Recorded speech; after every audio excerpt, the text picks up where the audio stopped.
ইএসপিএম YouTube চ্যানেলে সবাইকে স্বাগত।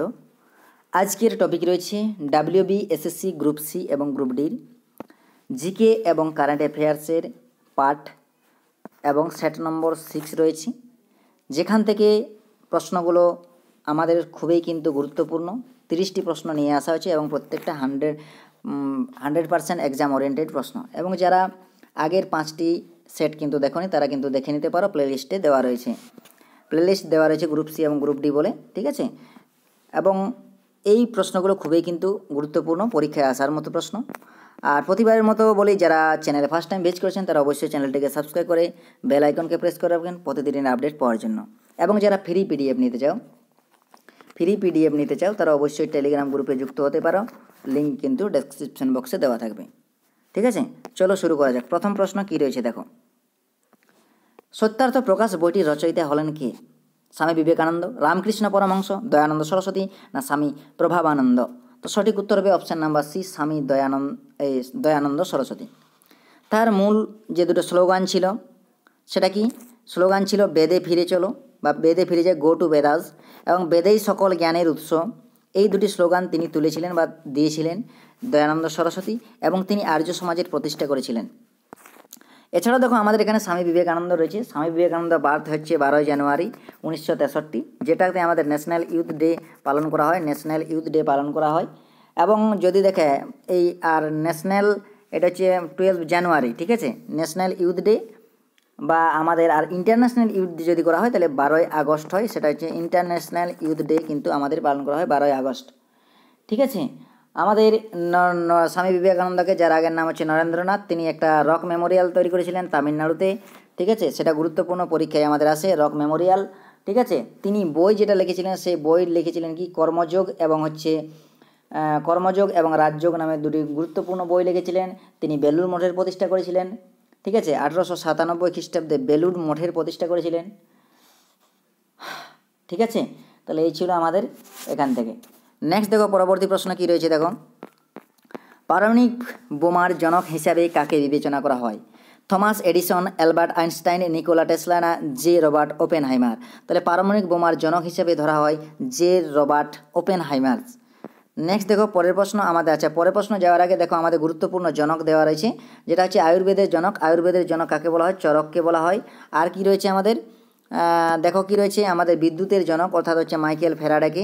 অর্থনীতির জনক হচ্ছে অ্যাডাম স্মিথকে বলা হয়। পর্যায় সারণীর জনক দিমিত্রি মেন্ডেলিভকে বলা হয়। জ্যামিতির জনক ইউক্লিডকে বলা হয়, যেগুলো কিন্তু খুবই গুরুত্বপূর্ণ পরীক্ষার ক্ষেত্রে। পরবর্তী প্রশ্ন কি রয়েছে দেখো, প্রথম কোন ভারতীয় মহিলা ভারতরত্ন পুরস্কার লাভ করেন? তাহলে প্রথম কোন ভারতীয় মহিলা আমাদের ভারতরত্ন লাভ করেন? তাহলে প্রথম মহিলা হলেন ইন্দিরা গান্ধী, যিনি আমাদের কিন্তু প্রথম মহিলা ভারতরত্ন পুরস্কার লাভ করেন ইন্দিরা গান্ধী। সঠিক উত্তর হবে ইন্দিরা গান্ধী। তারপর দেখো ইন্দিরা গান্ধী, তিনি ভারতের প্রথম মহিলা প্রধানমন্ত্রীও ছিলেন এবং 1971 সালে ভারতরত্নে ভূষিত হন। তিনি 1959 সালে কংগ্রেস দলের সভাপতি নির্বাচিত হয় এবং 1966 সালে তিনি প্রধানমন্ত্রী নির্বাচিত হয়েছিলেন, ঠিক আছে, এই ইন্দিরা গান্ধী। পরের প্রশ্ন দেখো, ওয়ারেন হেস্টিং কোন বছর ভারতে বাংলার গভর্নর জেনারেল হয়েছিল? ওয়ারেন হেস্টিং বাংলার গভর্নর জেনারেল হয়েছিল 1973 খ্রিস্টাব্দে। পরবর্তী প্রশ্নে যাওয়ার আগে দেওয়া আছে দেখো, ভারত বাংলার প্রথম গভর্নর ছিলেন ওয়ারেন হেস্টিং, প্রথম গভর্নর জেনারেল বাংলায়।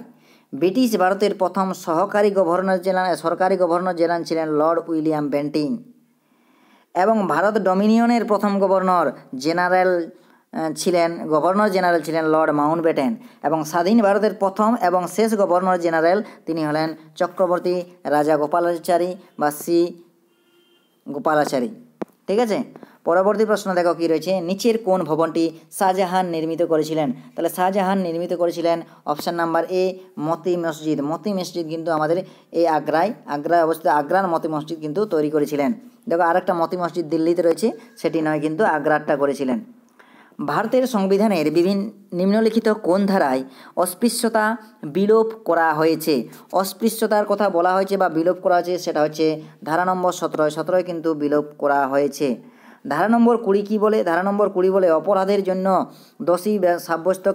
দোষী সাব্যস্ত হওয়ার ক্ষেত্রে সুরক্ষা। ধারা নম্বর 18 বলে শিরোনাম বিলুপ্তি। ধারা নম্বর 19 বলে বাক স্বাধীনতা সংক্রান্ত কিছু অধিকার অধিকারের সুরক্ষা। পরবর্তী প্রশ্ন কী রয়েছে, নিম্নলিখিত কোনটি পশ্চিমবঙ্গের রাজ্য পাখি? রাজ্য পাখি কোনটা হচ্ছে সাদা বুকযুক্ত বা সাদা গলাযুক্ত মাছরাঙা পাখি, সেটাই। রাজ্য গাছ যদি দেখা হয়, রাজ্য গাছ হচ্ছে ছাতিম, যার বিজ্ঞানসম্মত নাম হচ্ছে আলস্টোনিয়া স্কলার। আলস্টোনিয়া স্কলার। শিউলি ফুল, শিউলি বা শিউলি গাছ হচ্ছে, শিউলি ফুল হচ্ছে রাজ্য ফুল, ঠিক আছে, যেটাকে রাজ্য ফুল। আর বাগরোল বা মেছো বিড়াল এটা হচ্ছে রাজ্য প্রাণী, যার বৈজ্ঞানিক নাম হচ্ছে পিওনাইলুরাস ভিভেরিনাস, ঠিক আছে। ইরানের মুদ্রার নাম কি? ইরানের মুদ্রার নাম হচ্ছে ইরানি দিনার। সঠিক উত্তর অপশান নাম্বার সি। পরবর্তী প্রশ্ন দেখো, এই শৈলশিলাগুলির মধ্যে কোনটির অন্য নাম উদগামনুন্ডম? তাহলে এটা কোনটা? উটি, কোডাইকানাল, নৈনিতাল না দার্জিলিং? তাহলে সেটা হবে কিন্তু আমাদের উটি। অপশান নাম্বার হবে কি? এ হবে সঠিক উত্তর, উটি। পরবর্তী আচ্ছা দেখো এখানে কি যে উটিকে প্রায়শই শৈল শহরের রানী বলা হয়। কি বলা হয়? শৈল শহরের রানী বলা হয়। ঔপনিবেশিক যুগে ব্রিটিশরা একটি গ্রীষ্মকালীন আবাস হিসাবে প্রতিষ্ঠা করেছিলেন এবং উটি নীলগিরি পর্বতের রেলপথের জন্য বিখ্যাত, যা ইউনেস্কো ওয়ার্ল্ড ঐতিহ্যবাহী স্থান। উটির জনপ্রিয় আকর্ষণগুলির মধ্যে রয়েছে উটি হ্রদ, বোটানিক্যাল গার্ডেন এবং দোতাবেতা শৃঙ্গ, ঠিক আছে, এগুলো গুরুত্বপূর্ণ। পরবর্তী প্রশ্নে কী রয়েছে দেখো, ভারতীয় সেনাবাহিনীর সর্বোচ্চ সামরিক পদক কোনটি? তাহলে সর্বোচ্চ সামরিক পদক হলো পরমবীর চক্র। এটা হচ্ছে কি? পরমবীর চক্র। পরবর্তী প্রশ্ন কী রয়েছে, কোন শহর উৎসবের শহর নামে পরিচিত? উৎসবের শহর নামে পরিচিত কিন্তু মাদুরাই, ঠিক আছে। পরবর্তী প্রশ্ন দেখো কী রয়েছে, নাগপুর। দেখো নাগপুরকে আমরা কি বলি? কমলা লেবুর শহর বা অরেঞ্জ সিটি। বারাণসীকে কি বলে থাকি? মন্দিরের শহর বা ভারতের ধর্মীয় রাজধানী। আর জয়পুরকে বলা হয় পিঙ্ক সিটি বা গোলাপি শহর, ঠিক আছে। পরবর্তী প্রশ্ন কী রয়েছে দেখো, বুক উল রিহলাল গ্রন্থটি কার লেখা? এটি লিখেছেন ইবন বতুতা বা ইবনে বতুতা লিখেছেন। পরবর্তী প্রশ্ন কী রয়েছে, জওহরলাল নেহরুর মৃত্যুর পরেই ভারতের অস্থায়ী প্রধানমন্ত্রী বা মৃত্যুর পরেই অস্থায়ী প্রধানমন্ত্রী কে ছিলেন?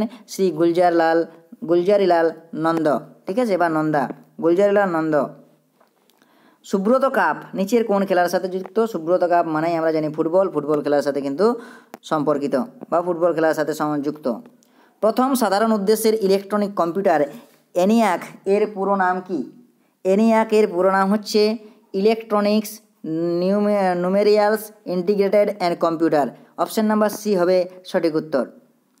পরবর্তী প্রশ্ন কী রয়েছে দেখো, ফেব্রুয়ারি 2025 ওমানের মাস্কাটে অনুষ্ঠিত অষ্টম ভারতীয় মহাসাগর সম্মেলনের মূল প্রতিপাদ্য কী ছিল? মূল প্রতিপাদ্য বা মূল থিম কী ছিল? তাহলে মূল থিম ছিল সামুদ্রিক, অপশান নাম্বার ডি, সামুদ্রিক অংশীদারিত্বের নতুন দিগন্তে যাত্রা করা বা যাত্রা, এটাই ছিল আমাদের মূল থিম। পরবর্তী প্রশ্ন কী রয়েছে দেখো, শিশু শ্রমের বিরুদ্ধে বিশ্ব দিবস 2025 এর থিম কি? এর থিম ছিল অগ্রগতি স্পষ্ট তবে আরও অনেক কিছু করার আছে। অপশান নাম্বার সি, এটা অগ্রগতি স্পষ্ট তবে আরও অনেক কিছু করার আছে, এটাই ছিল আমাদের বিশ্ব শিশু শ্রমের বিরুদ্ধে বিশ্ব দিবস 2025 থিম। পরবর্তী প্রশ্ন, মহারাষ্ট্রের INS ড্যাশের আশেপাশে ভারতের প্রথম আন্ডার ওয়াটার মিউজিয়াম এবং কৃত্রিম প্রবাল প্রাচীর তৈরি করা হবে। INS কার? INS গুলদার না INS কাবেরী না INS বিক্রান্ত না INS আরিহান্ত? তাহলে সঠিক উত্তর হবে option number A, INS Guldar. এই মহারাষ্ট্রে INS গুলদারের আশেপাশে ভারতের প্রথম আন্ডারওয়াল মিউজিয়াম এবং কৃত্রিম প্রবাল প্রাচীর তৈরি করা হবে। পরবর্তী প্রশ্ন দেখো কী রয়েছে, ভারতের প্রথম বন্যপ্রাণী বায়োব্যাংক যেখানে সংরক্ষণের জন্য DNA এবং টিস্যুর নমুনা সংরক্ষণ করা হয়, সেটা কোথায় প্রতিষ্ঠা করা হয়েছিল? সেটা প্রতিষ্ঠা করা হয়েছিল কি? অপশান নাম্বার ডি, দার্জিলিং চিড়িয়াখানায়। পরবর্তী প্রশ্ন কী রয়েছে, কোন সরকারি সংস্থা আর্থিক জালিয়াতির ঝুঁকির নির্দেশক বা FRI চালু করেছে? ভারতীয় রিজার্ভ ব্যাংক, অর্থ মন্ত্রণালয়, দূরসংযোগ বিভাগ নাকি ইলেকট্রনিক্স ও IT মন্ত্রণালয়? সঠিক উত্তর হবে অপশান নাম্বার সি, দূরসংযোগ বিভাগ। পরবর্তী প্রশ্ন, নিম্নের কোনটি সঠিক জোড়া নয়? এক এগেন্স্ট অডস সানিয়া মির্জা, মানে বইয়ের নাম এক এগেন্স্ট অডস সানিয়া মির্জার লেখা, হ্যাঁ ঠিক আছে, এটা অবশ্যই ঠিক। তারপরে কী আছে, আচ্ছা সঠিক নয় বলেছে আনব্রেকেবল অভিনব বিন্দ্রা, না এটা আনব্রেকেবল অভিনব বিন্দ্রার নয়, এটা হচ্ছে মেরিকমের বটে, তাহলে অপশান নাম্বার বি হবে সঠিক। How I became a Hindu Sitaram Goel, ঠিক আছে। লিভিং শ্যাডোজ অরবিন্দ শ্যাম শর্মা, এটাও ঠিক আছে। তাহলে যেটা ভুল রয়েছে আনব্রেকেবল, এটা কিন্তু কার বটে? মেরি কমের আত্মজীবনী, ঠিক আছে। এটা লিখেছেন কে? ডিনো সার্টো এবং মেরি কম দ্বারা লিখেছে তার আত্মজীবনী। মোহিনীআট্টম নামক শাস্ত্রীয় নৃত্য বা ঐতিহ্যবাহী নৃত্যশৈলীর উৎস ভারতের কোন রাজ্যে? শাস্ত্রীয় নৃত্য মোহিনীআট্টম এক ধরনের শাস্ত্রীয় নৃত্য যেটা কেরালা থেকে উৎপত্তি হয়। অপশান নাম্বার সি হবে সঠিক উত্তর। আমাদের দেখো শাস্ত্রীয় নৃত্য আমাদের যেটা রয়েছে 8টা শাস্ত্রীয় নৃত্যের কথা বলা হয়েছে। আমাদের 8টা শাস্ত্রীয় নৃত্য, এবং শাস্ত্রীয় নৃত্যের যদি কথা বলা হয় এটা কোন কোথা থেকে পাওয়া যায়? আমাদের নাট্যশাস্ত্র থেকে বলা হয়, এবং যেটাকে চতুর্থ বেদও বলা হয়, ঠিক আছে। হ্যাঁ, বেদ বলা হয়, কাউন্ট করা হয়। আমাদের ভারতনাট্যম দেখো কোন রাষ্ট্র থেকে উৎপত্তি হয়েছে? তামিলনাড়ু থেকে। কত্থক হচ্ছে উত্তরপ্রদেশের। কথাকলি হচ্ছে কেরলের শাস্ত্রীয় নৃত্য। কুচিপুড়ি অন্ধ্রপ্রদেশের শাস্ত্রীয় নৃত্য। উড়িষ্যার ওড়িশি। অসমের শাস্ত্রীয়, মণিপুরের মণিপুরি এবং কেরলের মোহিনীআট্টম। এই ছিল 8টা। এবং আমাদের যে ছৌ, পশ্চিমবঙ্গ এবং উড়িষ্যা ছৌ ড্যান্সকেও কিন্তু আমাদের এই শাস্ত্রীয় নৃত্য অ্যাসোসিয়েশন করেনি, কিন্তু আমাদের কালচারাল মিনিস্টার আমাদের কিন্তু ওইটাকে কি করা হয়েছে? আমাদের ছৌকে অন্তর্ভুক্ত করা হয়েছে, ঠিক আছে। তাহলে এই হলো পরবর্তী প্রশ্ন। দেখো, মালবিকাগ্নিমিত্রম এর রচয়িতা, মালবিকাগ্নিমিত্রমের রচয়িতা হলেন option number C Kalidas. Option number C কালিদাসের লেখা। নিচের কোন হৃৎপণ্ডি থেকে বৃক্কে রক্ত বহন করে? বৃক্কীয় ধমনী, হৃদধমনী, মহাশিরা নাকি বৃক্কীয় শিরা? তাহলে সঠিক উত্তর হবে বৃক্কীয় ধমনী। অপশান নাম্বার এ হবে সঠিক উত্তর। কোন প্রক্রিয়ায় লোহার উপর একটি প্রতিরক্ষামূলক জিঙ্ক প্রলেপ প্রয়োগ করা হয় যাতে এটি মরচা পড়া থেকে বিরত হয়? তাহলে এই পদ্ধতিটির নাম, তাহলে লোহার উপর জিঙ্কের প্রলেপ দেওয়ার পদ্ধতিকে বলা হয় গ্যালভানাইজেশন। অপশান নাম্বার এ হবে সঠিক উত্তর, গ্যালভানাইজেশন। নেক্সট দেখো পরের কি রয়েছে, নিম্নলিখিত কোন সাভানা বাস্তুতন্ত্রের একটি প্রধান প্রজাতি? তাহলে কোনটি সাভানা বাস্তুতন্ত্রের একটি প্রধান প্রজাতি? জিরাফ, সিংহ, জেব্রা না হাতি? সঠিক উত্তর হবে অপশান নাম্বার ডি, হাতি হচ্ছে কিন্তু সাভানা বাস্তুতন্ত্রের একটা প্রধান প্রজাতি। পরবর্তী প্রশ্ন কি আছে? স্কোয়াড্রন লিডার ভারতীয় দেশের একটি পদবী। স্কোয়াড্রন কিন্তু আমাদের সেনাবাহিনীর না নৌবাহিনীর না বিমান বাহিনীর না পুলিশের? তাহলে সঠিক উত্তর হবে আমাদের অপশান নাম্বার সি, বিমান বাহিনীর একটা পদ যেটা স্কোয়াড্রন লিডার বলা হয়। পরে দেখো কি আছে, ধিমসা কোন রাজ্যের সরকারি লোকনৃত্য? ধিমসা হচ্ছে আমাদের কিন্তু অন্ধ্রপ্রদেশের একটি সরকারি নৃত্য। অপশান নাম্বার সি হবে কিন্তু সঠিক উত্তর, অপশান নাম্বার সি। দেখো কর্ণাটকের লোকনৃত্যগুলো দেওয়া আছে, হুটারি, সুগ্গি, কুনিটা, কারগা, লাম্বি, যক্ষগানটা খুব গুরুত্বপূর্ণ, যক্ষগান, ঠিক আছে। আর কি আছে? মহারাষ্ট্রের দেখো লাবণী খুব গুরুত্বপূর্ণ, অনেকবার প্রশ্ন আসে লাবণী। নাকাটা, কলি, লেজিম, গাফা বা বহদা। রাজস্থানে কি হচ্ছে? ঝুলন নীলা, ঝুমা, সুইসিনি, ঘাপাল, কালবেলি এবং ঘুমর গাদাবার প্রশ্নই পড়ে, ঠিক আছে। চক্রী, এগুলা কিন্তু হচ্ছে কি রাজস্থানের লোকনৃত্য। পশ্চিমবঙ্গের লক্ষ্মী ভাণ্ডার প্রকল্পের অধীনে নগদ অর্থ স্থানান্তরের জন্য কোন বয়সের মহিলারা যোগ্য? অর্থাৎ কোন লক্ষ্মীর ভাণ্ডার প্রকল্পে যেসব মহিলাদের আমাদের টাকা দেওয়া হয় তাদের বয়স কত থেকে কত বছরের মধ্যে? তাহলে এই বয়স দেওয়া হয় 25 থেকে 60 বছরের মধ্যে লক্ষ্মীর ভাণ্ডার কিন্তু আমাদের মহিলাদের দেওয়া হয়। বৌদ্ধ স্থাপত্যের প্রেক্ষাপটে চৈত্য কি? চৈত্য হলো এক ধরনের স্তূপ, ভিক্ষুকদের জন্য একটি আবাসিক স্থান, একটি সজ্জিত স্তম্ভ না প্রার্থনা ও সমাবেশের জন্য একটি হল? এটা চৈত্য মানে হচ্ছে অপশান নাম্বার ডি, প্রার্থনা ও সমাবেশের জন্য একটি হল, ঠিক আছে। এই ছিল আমাদের 30টি প্রশ্ন, ঠিক আছে। যারা শেষ পর্যন্ত দেখলেন তাদের অসংখ্য ধন্যবাদ। ভালো লাগলে অবশ্যই শেয়ার অবশ্যই করবে, ঠিক আছে। Thank you.